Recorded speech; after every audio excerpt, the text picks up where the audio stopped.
Vous le savez tous, il est né le 9 janvier 1911. Mais réalisé, c'était avant la Première Guerre mondiale. Même s'il n'en a aucun souvenir, le front était loin durant cette guerre.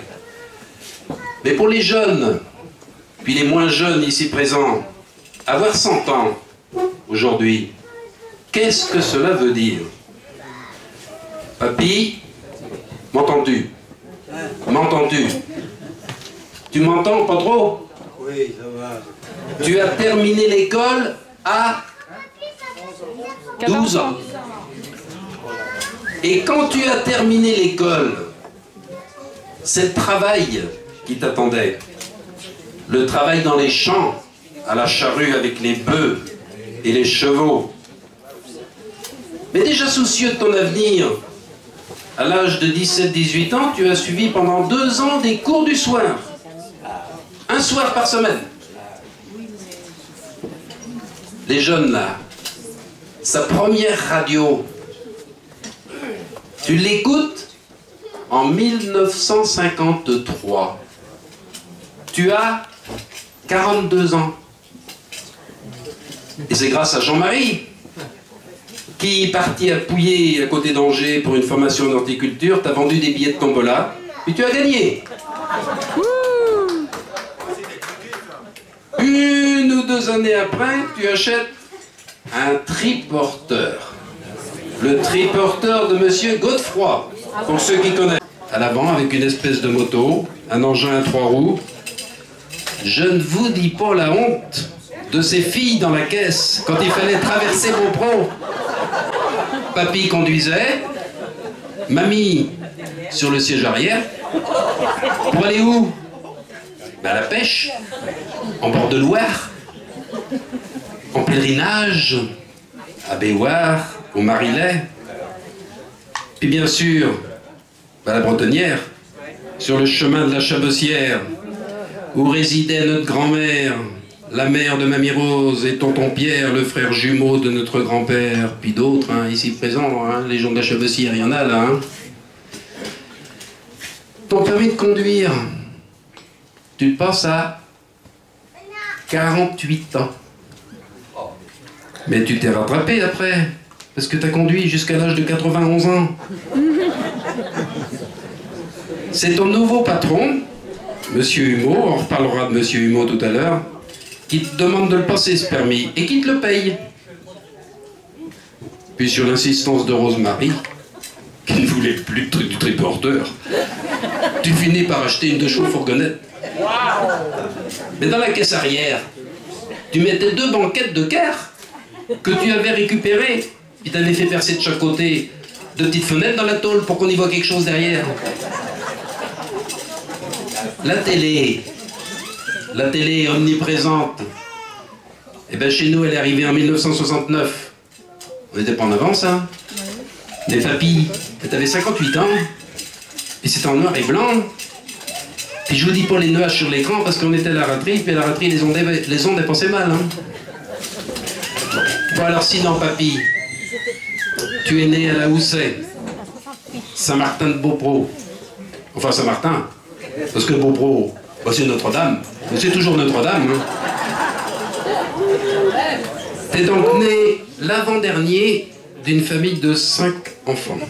4 garçons et une fille. Ton frère, le plus jeune, mourra en soldat à 24 ans suite à une appendicite. C'était en 1942. Les médecins allemands qui opéraient à l'hôpital de Cholet lui auraient perforé l'appendice. Ta sœur, Joséphine Dufnil, elle se marie en 1933. Tu as 22 ans. Faut une femme à la Houssaye pour remplacer Joséphine et aider la mère avec ses 5 hommes. Qui est embauchée? Rose Martin de la Chabessière. Elle a aussi 22 ans. Et qui pensez-vous est sur un cheval pour la ramener à la Houssaye? Au bout d'1 an, vous vous promettez l'un à l'autre, mais ton frère aîné Louis se marie à son tour. Puis comme c'est la coutume, avec le droit d'aînesse, l'aîné prend la ferme, sa femme, qui arrive à la ferme, chasse mamie, enfin, chasse, façon de parler. Mamie sera restée 2 ans à la Houssaye. Mais comment pensez-vous que les 2 ans de grand amour sous le même toit sont passés? Papy travaille comme valet, on dirait maintenant ouvrier agricole, dans d'autres fermes, à la journée, à la semaine, ou plus longtemps. Alors ils se voyaient quand? Ben, ils se voyaient les dimanches, que papy pensait à garder les vaches dans les prés, quand il revenait à la Houssaye, puis encore un dimanche sur 2, parce qu'il gardait les vaches à tour de rôle avec son frère. Puis encore la belle saison, parce que à la morte saison, enfin l'hiver, les vaches sont rentrées. Travail, travail, travail. Ça va? Parce que c'est pas fini, hein. On est rendu qu'en 1933, 35 plus 2. Alors Louis marié, ben, papy et mamie ont 25 ans. Tu t'en vas, valet, à la Gantine, une ferme de Beaupro. Mamie est bonne à tout faire dans une autre ferme au Moulin-Foulon. Vous vous voyez une fois par mois, ou tous les 2 mois, ou tous les 3 mois. Les jeunes, amoureux, vous imaginez? Hein Thomas? Tous les 3 mois. C'est parce qu'il ne suivait pas que je l'ai interpellé là-bas. Mais avec ce contrat et un avenir assuré, voilà le mariage officialisé le 23 novembre 1937. Et après une année de défrichage, tu as pu utiliser le terrain à ta guise tout en recevant ton salaire. Avec un dictionnaire, des bouquins sur le jardinage, tu te documentes toi-même. C'est beau pour l'époque. Et voilà que tu commences à mettre en pratique tes talents de jardinier. Les belles lopratins viennent acheter des légumes, tes légumes et tes plants. Tu vas même faire du porte-à-porte avec la grande charrette à bras, la baladeuse, qu'il faut tirer. Bien sûr, vous connaissez Beaupro, c'est tout plat, il n'y a pas de problème. Arrive 1939. À 28 ans, tu es rappelé comme soldat. Le 9 septembre, il faut partir sur Poitiers. Les jumeaux, Jean-Marie et Rosemary, ont 14 mois. Eux qui étaient nés après 7 mois et demi de grossesse sont encore bien fragiles. Une pleurésie t'a attaqué l'année d'avant. Tu demandes à passer devant le conseil de réforme. Une chance, le médecin connaît le docteur Gros-Georges de Beaupro.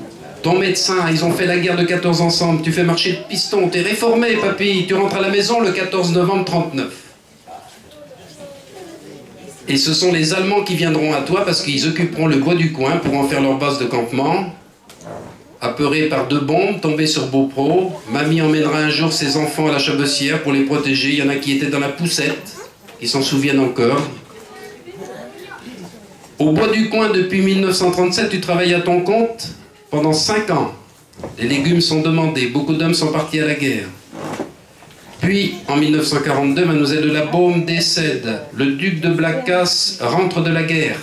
Il te demande de t'occuper de son jardin, qui fait 2 hectares. Des légumes, des plants, des arbres fruitiers et des ouvriers, 5 la première année. Il fait construire une maison pour toi, rue de la Juverie. Tu es chef d'équipe, gestionnaire de l'activité du duc de Blacas.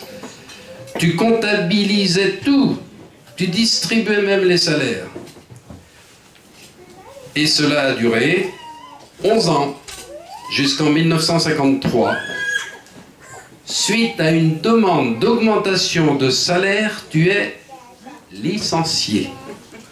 Les lois sociales de l'époque, n'en parlons pas.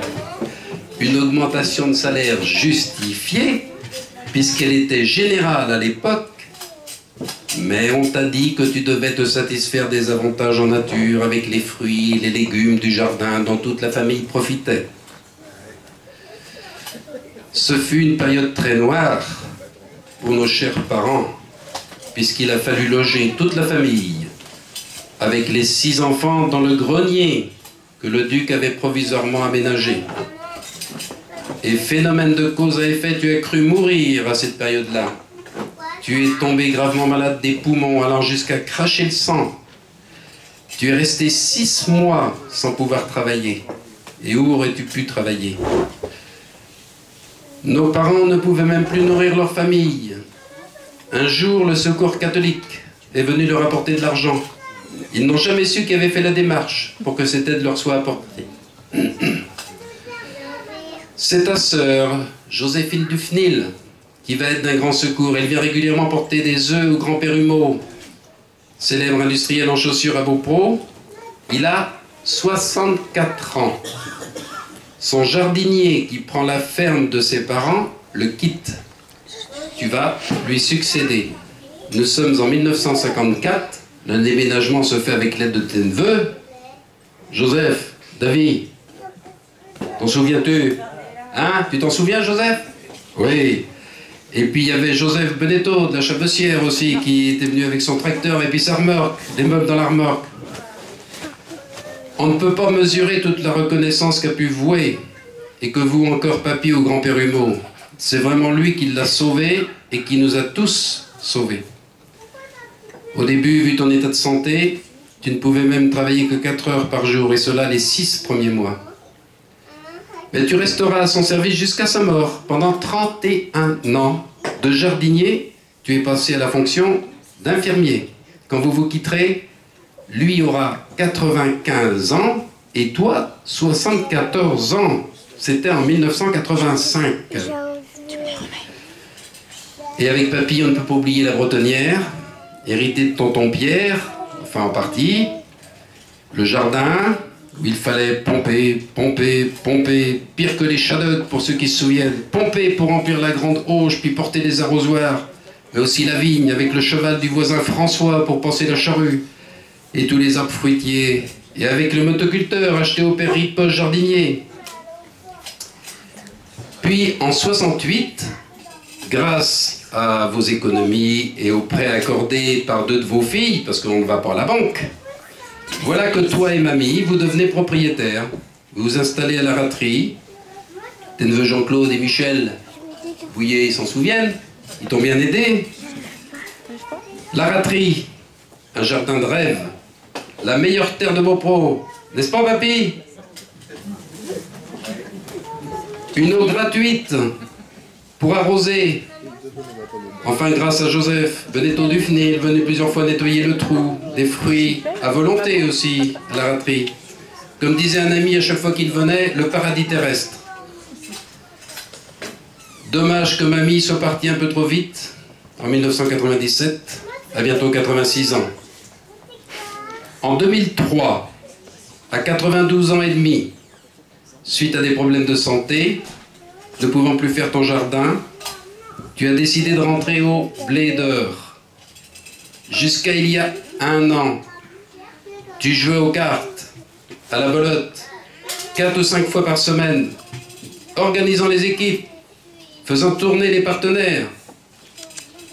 Quand on parle de belote, on peut parler aussi de tarot.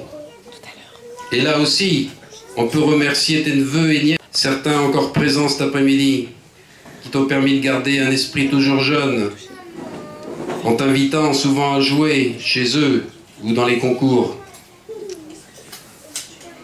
Actuellement, tous les matins, tu écoutes Prions en Église par l'association GIAA de Paris, groupement des intellectuels aveugles ou amblyopes qui propose plein de revues ou livres en audio. Si vous avez des gens qui s'ennuient, qui ne peuvent pas lire, c'est très très intéressant parce qu'il y a plein de livres et de revues, on peut s'abonner, c'est pas excessivement cher, et puis des romans, grâce à la bibliothèque sonore de Nantes, qu'il reçoit régulièrement, Janine qui lui fait son listing de romans qu'il peut recevoir. Toutes ces activités t'ont aidé à passer le cap du siècle dans un état plus que satisfaisant. Ta mémoire n'est pas du tout défaillante. Oh.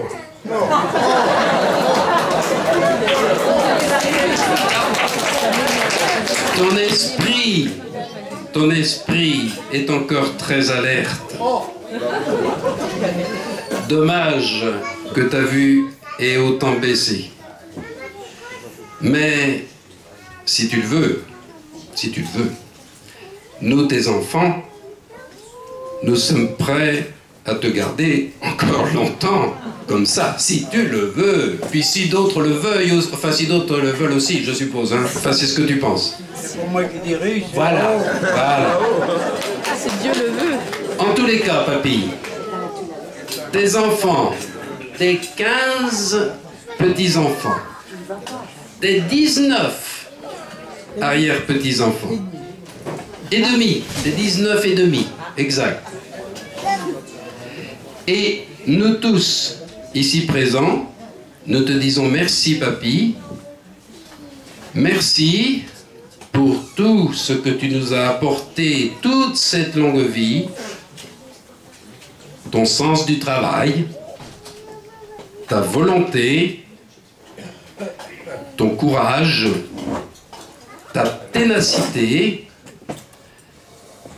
ton honnêteté et bien d'autres choses encore, tout ce qu'on peut appeler valeurs humaines que tu nous laisses en héritage. Merci, papy.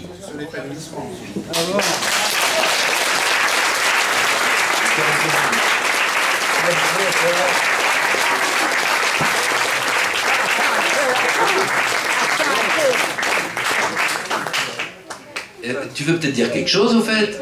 Vous connaissez tout sur ma vie, maintenant. Non, pas grand-chose. Tu peux nous dire encore des choses? Merci à vous d'être venus, toujours. Et puis, merci pour tout, ce que vous faites. Je vous dirais que pour devenir centenaire, faut laisser couler. Faut pas s'en faire de trop. Faut prendre le temps comme il vient. Et puis le bon Dieu, il fait le reste. Hein. Parce que moi, j'ai rien fait plus que les autres pour vivre jusque-là. Ils sont tous partis. Il n'y a plus que vous, les neveux et nièces. Il y en a même que je connais pas trop, peut-être pas, mais enfin. Bon courage à tous. Je suis le premier des centenaires au Blé d'Or, alors il peut encore s'en trouver d'autres.